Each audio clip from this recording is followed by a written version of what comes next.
என்ன கவின், ஏதோ முக்கியமான விஷயம் பேசணும்னு சொன்னேன். என்ன சொல்லு. ஒரு விஷயத்தை பற்றி உங்ககிட்ட கேட்கணும். நான் பண்ணது சரியா தப்பான்னு எனக்கே தெரியல. ஏன் இவ்வளோ குழப்பமா இருக்க? என்ன விஷயம் சொல்லு. அது என் கல்யாணத்தை பற்றின விஷயந்தான். இன்னும் ஒரு மாசத்துல கல்யாணத்தை வச்சுட்டு உனக்கு என்ன குழப்பம்? நான் ஏதோ தப்பு பண்ணிட்டேன்னு எனக்கு தோணுதுடா. தப்பு பண்ணிட்டேன்னா எந்த விஷயத்துல சொல்ற? என் லைஃப் பார்ட்னரை சூஸ் பண்ண விஷயத்துல.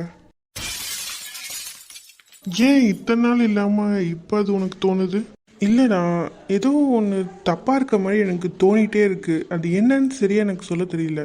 தப்பா இருக்க மாதிரி தோணுதா இல்ல தப்பா ஏதாச்சும் பாத்தியா?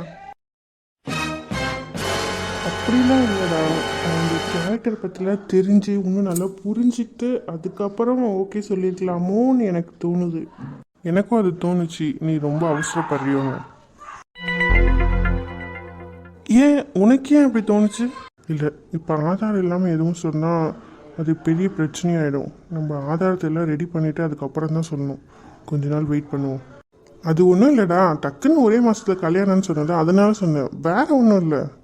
ரொம்ப சீக்கிரமாக இருக்குது, எனக்கே அப்படி தான் தோணுது. சரி, இப்போ மது எப்படி இருக்காங்கன்னு கால் பண்ணி கேட்டியா? பேசினேன்டா. இப்போ கொஞ்சம் பெயின் பரவாயில்லன்னு சொன்னாங்க. சரி, மதுவை பற்றி நீ என்ன நினைக்கிற? மதுவை பற்றி நினைக்க என்ன இருக்குது? அவங்க நல்ல பொண்ணு, நல்லா பேசுகிறாங்க, நல்ல டைப் தான். ஏன் எதுக்காக கேட்குற? இல்லைடா, மது எனக்கு கொஞ்சம் பிடிச்சிருக்கு. சரி, அதுதான் அவங்க எப்படி என்ன உங்ககிட்ட கேட்கலான்னு கேட்டேன், வேற ஒன்றும் இல்லை. அர்ஜுன், கவின், என்னாச்சு? நான் மதுவை பற்றி தானே கேட்டேன். நீ ஏன் இவ்வளோ கோவப்படுற? இதில் நீ கோவப்படுறதுக்கு ஒன்றுமே இல்லையே. ஆமாம்ல, நான் தான் நித்யாவை கல்யாணம் பண்ணிக்க போகிறேன். நீ மதுவை பற்றி கவலைப்பட நான் யாரு? அர்ஜுனும் நல்ல பையன்தான், கண்டிப்பாக மதுவை நல்லா பார்த்துப்போம். என்னடா நான் கேட்ட கேள்விக்கு பதில் சொல்கிறாம கோவப்படுற, சுகமாக மூஞ்சி வச்சுக்கிற, என்ன விஷயம் சொல்லு. மது ரொம்ப நல்ல பொண்ணு அர்ஜுன், உனக்கு ஏற்ற டைப் தான். கண்டிப்பாக உன்னை நல்லா பார்த்துப்பான். நீயும் அவளை நல்லா பார்த்துக்கணும்டா. ஃப்ரெண்டு என்கிட்டயே நடிக்க ஆரம்பிச்சிட்டலடா. எனக்கு தெரியும் உனக்கு மதுவை ரொம்ப பிடிக்கும்னு. ஆனால் அதை நீ என்னைக்கு ஒத்துக்கிறேன்னு நான் பார்க்குறேன். அது வரைக்கும் இந்த விளையாட்டு தொடர்ந்துகிட்டே தான் இருக்கும். பார்க்கலாம் இது எவ்வளோ நாள் போகுதுன்னு. கண்டிப்பாக என் ஃப்ரெண்டு அர்ஜுன் மதுவை நல்லா பார்த்துப்பான், அந்த நம்பிக்கை எனக்கு இருக்குது. ஆனால் ஏன்னு தெரியல, எனக்கு ரொம்ப கஷ்டமாக இருக்குது. அர்ஜுன், எனக்கு கொஞ்சம் தலை வலிக்கிற மாதிரி இருக்குது. நான் போய் கொஞ்ச நேரம் ரெஸ்ட் எடுக்கிறேன். ஓடுடா ஓடு, எவ்வளோ தூரம் நீயும் ஓடுறேன்னு நான் பார்க்குறேன். சரிடா, நான் எனக்கு கொஞ்சம் ஒர்க் இருக்குது, நான் கிளம்புறேன். பாய். மனசு ஏன் இவ்வளோ வலிக்குது? என்ன நடக்குது எனக்குள்ள? எனக்கே ஒன்றும் புரியல. என்ன பிரதர், கால் பண்ணி எதுக்கு வர சொன்னீங்க? ஏதோ முக்கியமான விஷயம் பேசணும்னு சொன்னீங்க. என்ன விஷயம்? ஆமாங்க, உங்ககிட்ட ஒரு முக்கியமான விஷயம் சொல்லணும். அது எப்படி ஆரம்பிக்கிறது, நீங்கள் எப்படி எடுத்துப்பீங்கன்னு தெரியல. என்ன பிரதர், ஏதோ பொடி வச்சு பேசுகிற மாதிரி இருக்கு. சொல்லுங்க, பரவாயில்ல, என்னன்னு தான் கேட்போம். இல்லைங்க, என் ஃப்ரெண்டு கவின் இருக்காங்க. ஆமாம், இருக்காரு. அதே மாதிரி உங்கள் ஃப்ரெண்டு மது இருக்காங்கல்ல? ஆமாம், மது இருக்கா. என்ன? இருங்க, டக்கு டக்குன்னு பதில் சொல்லாதீங்க, கொஞ்சம் பொறுமையாக இருங்க, நான் சொல்லிடுறேன். சரி சொல்லுங்க, நான் எதுவும் பேசல நடுவில். இல்லைங்க, என் ஃப்ரெண்டு கவினும் உங்கள் ஃப்ரெண்டு மதுவும் கல்யாணம் பண்ணால் நல்லா இருக்கும்ல, அதுதான் சொல்ல வந்தேன், வேற ஒன்றும் இல்லை. என்னங்க இவ்வளோ பெரிய விஷயத்தை இவ்வளோ அசால்ட்டாக சொல்கிறீங்க? வேற எப்படிங்க சொல்றீங்க? நான் வேணா கொஞ்ச நேரம் தலைக்கு நின்று சொல்லட்டுமா? என்ன ப்ரோ, கலாய்க்கிறீங்களா? பின்ன இவ்வளோ சீரியஸான விஷயம் சொல்கிறேன், காமெடி பண்ணால் கலாய்க்காம என்னங்க பண்ண சொல்கிறீங்க? எதுக்கு என் ஃப்ரெண்டு மதுவுக்கும் உங்கள் ஃப்ரெண்ட் கவினுக்கும் கல்யாணத்தை பற்றி பேசுறீங்க? அதான் நித்யா கூட அவருக்கு என்கேஜ்மெண்ட் ஆயிடுச்சுல, அப்புறம் என்ன? இல்லை, நித்யா மேலே எனக்கு ஒன்றும் நல்ல அபிப்பிராயம் இல்லை. அவங்க பண்ணுறது எதுவும் சரியாக இருக்க மாதிரி எனக்கு தோணலை. அதனால கேட்டேன். என் ஃப்ரெண்டுக்கும் உங்கள் ஃப்ரெண்டு மதுவை தான் பிடிச்சிருக்கு, ஆனால் அவன் அதை ஒத்துக்க மாட்டான். மதுவுக்கும் கவின் சார் மேலே தான் இன்ட்ரெஸ்ட் இருக்கு. அவளும் அதை வெளியே சொல்ல மாட்டா. என்ன பண்ணா? இவர் கூட சேர்ந்து நம்மளும் எதனா பிளான் பண்ணலாமா? என்னங்க கேட்குறேன், ஒன்றுமே பேசாமல் ஏதோ யோசிச்சுட்டு இருக்கீங்க. இல்லை, அதுக்கே நீங்கள் என்ன சூஸ் பண்ணீங்க நான் யோசிச்சுட்டு இருக்கேன். வேற எதுக்கு? நீயும் என்ன மாதிரி ஒரு டம்மி பீஸு, அதனால தான் உன்னை சூஸ் பண்ணேன். என்னது? புரியல. இல்லைங்க, நான் எப்படி கவினுக்கு ஒரு க்ளோஸ் ஃப்ரெண்டோ அதே மாதிரி நீங்களும் மதுக்கு ஒரு க்ளோஸ் ஃப்ரெண்டு, நல்லது நினைப்பீங்களே, அதனால தான் உங்களை சூஸ் பண்ணேன்னு சொல்ல வந்தேன். ஓ அப்படியா? அப்போ நான் கரெக்டாக தான் சூஸ் பண்ணியிருக்கீங்க, ஒன்றும் தப்பு இல்லை.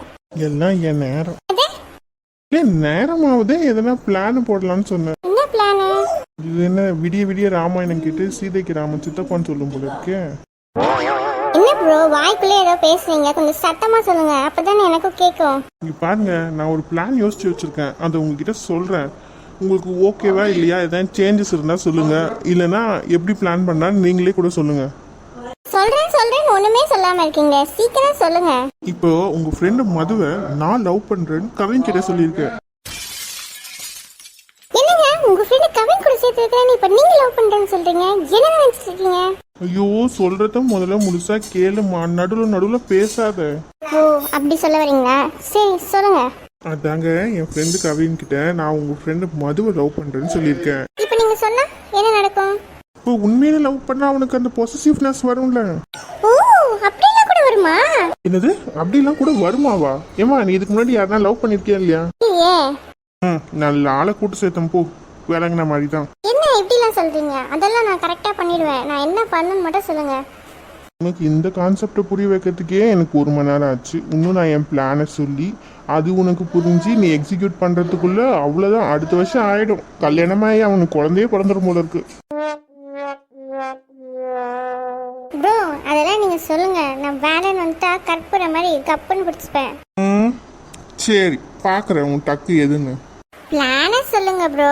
பிளான் என்னன்னா, உன் ஃப்ரெண்டை நீ வெளியே ஒரு இடத்துக்கு கூப்பிட்டு வரணும். அந்த இடம் எதுன்னு என்கிட்ட நீ சொல்லணும். நான் அந்த இடத்துக்கு கவினை கூப்பிட்டு வருவேன். 4 பேர் சேர்ந்து சாப்பிட்டு எங்கன்னா போகணுமா? ஆமாம், சாப்பிட்டு அப்படியே போயிடணும் மேலே. ப்ரோ கோவப்படாம சொல்லுங்க ப்ரோ, இதுக்கே கோவப்பட்டா எப்படி? ப்ரோ இதெல்லாம் எனக்கு புதுசு இல்லை, நான் முன்ன பின்ன இதெல்லாம் பண்ணியிருக்கேனா தெரியல, ஒரு சொல்லி கொடுங்க கற்றுக்குறேன். ஆமாம்மா, டெய்லி நானும் 4 பேர் உட்காந்து இந்த மாதிரி சேர்த்து வச்சுட்டு இருக்கேன். என்ன நினைச்சிட்டு இருக்க நீ? ஏதோ ஃப்ரெண்டுக்கு ஹெல்ப் பண்ணலான்னு வந்தா இப்படிலாம் பேசுற என்னை பத்தி? ஐயோ சில் ப்ரோ சில். ஏன் இப்படி கோவப்படுறீங்க? இப்படிலாம் கோவப்பட்டா சீக்கிரமா பிபி சுகர்லாம் வந்துடும். சோதிக்காதீங்கடா, சோதிக்காதீங்க என்ன. சரி இப்போ என்ன, என் ஃப்ரெண்டை ஒரு இடத்துக்கு கூப்பிட்டு வந்துட்டு அந்த இடத்த உங்ககிட்ட சொல்லணும், மற்றதெல்லாம் நீங்கள் பார்த்துப்பீங்களே. அவ்வளோதாம்மா, புரிஞ்சிச்சா? நான் கையெடுத்து கும்பிட்றேம்மா, அதை மட்டும் ஒழுங்கா செஞ்சிரு. கையெடுத்து கும்பிடுதே இல்லை.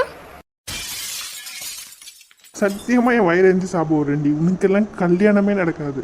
ப்ரோ ஒரு தங்கச்சிக்கு அண்ணன் வர சாப்பிடுமா இதெல்லாம்? என்ன ப்ரோ நீங்க இப்படி பண்றீங்க? பின்ன காலிலேருந்து எனக்கு காண்டிட்டு இருக்கேன். நானே சாப்பிடாம வந்து சரி உங்ககிட்ட பிளான் எக்ஸ்பிளைன் பண்ணிட்டு அதுக்கப்புறம் போய் சாப்பிடலான்னு பார்க்குறேன். எங்கன்னா என்ன பேச விடுறியா நீ? நீ பாட்டுக்கு உன் இஷ்டத்துக்கு என்ன கலாச்சிட்டு இருக்க. நீ தெரிஞ்சு பண்றியா தெரியாம பண்றியா ஒரு இளமும் புரிய மாட்டேது. உன்னெல்லாம் கூட சேர்த்து பாரு, என்ன செருப்பால் அடிக்கணும். கொஞ்சம் இல்ல ரொம்ப ஓவரா பண்ணிட்டோமோ? பண்ணுவோம், நம்ம ப்ரோ தானே, ஒன்றும் நினைச்சுக்க மாட்டாரு. ப்ரோ இப்போ நீங்க கொடுத்த சாபத்தை வாபஸ் வாங்கினாதான் நான் வருவேன், இல்லைன்னா நான் உங்க கூட செட்டு சேர மாட்டேன். உங்க பிளானை எல்லார்ட்டையும் சொல்லிடுவேன், உங்க பிளான் சொதப்பிடும், அப்புறம் ஒண்ணுமே நடக்காது. ஆத்தாடி, இவ செஞ்சாலும் செய்வா.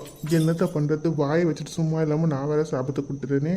ஐயோம்மா தங்கச்சி, தெரியாம சொல்லிட்டேம்மா. இப்போ எப்படிம்மா நான் கொடுத்த சாபத்தை வாபஸ் வாங்குறது, நீயே சொல்லு. அப்படி கேளுங்க ப்ரோ, சொல்றேன். சொல்லும், சொல்லி தொலையும். கவிதாவின் அண்ணனாகிய நான் அர்ஜுன். கவிதாவின் அண்ணனாகிய நான் அர்ஜுன்.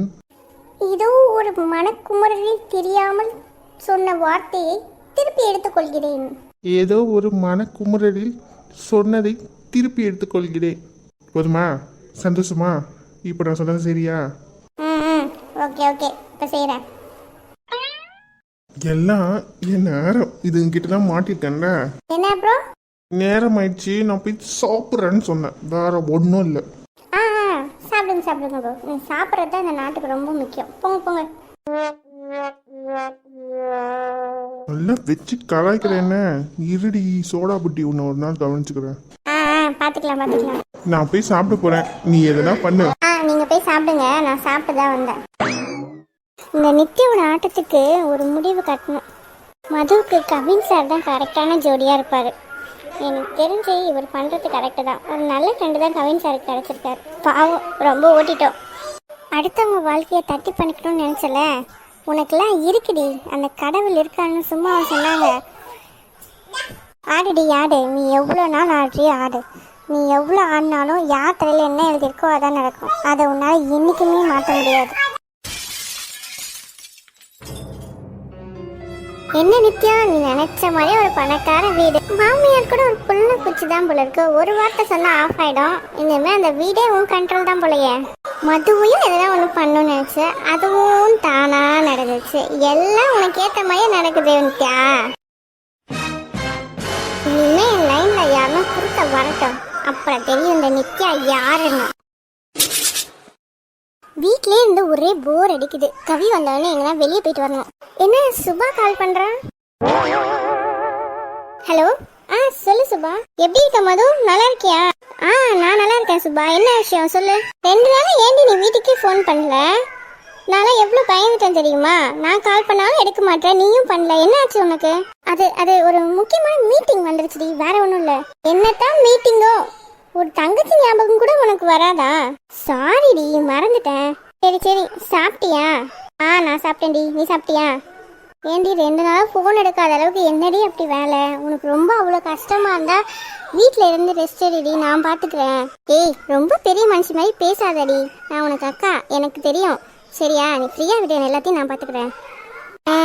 சரி, நான் சொல்ல வேண்டியது சொல்லிட்டேன். உன்னால முடியலன்னா நீ என்கிட்ட சொல்லிடணும், சரியா? ஆண்டி, கண்டிப்பா சொல்லுவேன். சரி, கவிதா கார்டா போன கூட பேசலாம், ரொம்ப நாள் ஆச்சு பேசியே. கவிதா கொஞ்சம் வெளியே போயிருக்காடி, நான் அப்புறம் அவன் வந்தோடனே உனக்கு கால் பண்ண சொல்றேன் உனக்கு. சரி, வீடியோ கால் பண்ண. வீடியோ கால் பண்ணா இப்போ நான் எனக்கு தலையில் அடிப்பட்டது அவளுக்கு தெரிஞ்சிருமே. ஏதாச்சும் சொல்லி சமாளிக்கணுமே. இங்கே நெட்வொர்க் ப்ராப்ளம் டி, நான் அப்புறம் பண்ணுறேன் உனக்கு வீடியோ கால். என்னடி சென்னையிலேயே மெயினான இடம்ன்ற, அங்கேயும் நெட்வொர்க் ப்ராப்ளமா? ஆமாடி, இங்கே ஏதோ ஒர்க் போயிட்டு இருக்கு. சரி, நான் உனக்கு அப்புறம் பண்ணுறேன் இரு. சரிடி, மறக்காம அப்புறம் பண்ண, பாய். எப்படியோ பேசி சமாளிச்சிட்டேன். அவள் கண்டுபிடிச்சா வந்து ஒரு கச்சேரியை வச்சிருவா. ஹாய் ஃப்ரெண்ட்ஸ், எல்லாரும் எப்படி இருக்கீங்க? நல்லா இருக்கீங்கன்னு நம்புறேன். அப்புறம் இன்னைக்கு வீடியோ கொஞ்சம் சவுண்டாக இருக்கும், ஏன்னா அக்கா பசங்க தான் வந்திருக்காங்க வீட்டில். என்னால் முடிஞ்ச வரைக்கும் அந்த சவுண்ட் இல்லாமல் ரெக்கார்ட் பண்ணி உங்களுக்கு தர ட்ரை பண்ணியிருக்கேன். பட் அந்த சவுண்ட் இருந்தால் கொஞ்சம் அட்ஜஸ்ட் பண்ணிக்கோங்க. அதுக்கப்புறம் மதுவோட தங்கச்சி யாரு? சுபா வந்த பாரு, கதையை கண்டிப்பாக ஒரு களை கட்டும். சுபா யாரு? சுபா வந்த உடனே கதையில் என்னென்ன சேஞ்சஸ் இருக்குன்றத வெயிட் பண்ணி பாருங்கள். மறக்காமல் லைக் பண்ணிடுங்க, சப்ஸ்கிரைப் பண்ணிடுங்க. பாய்.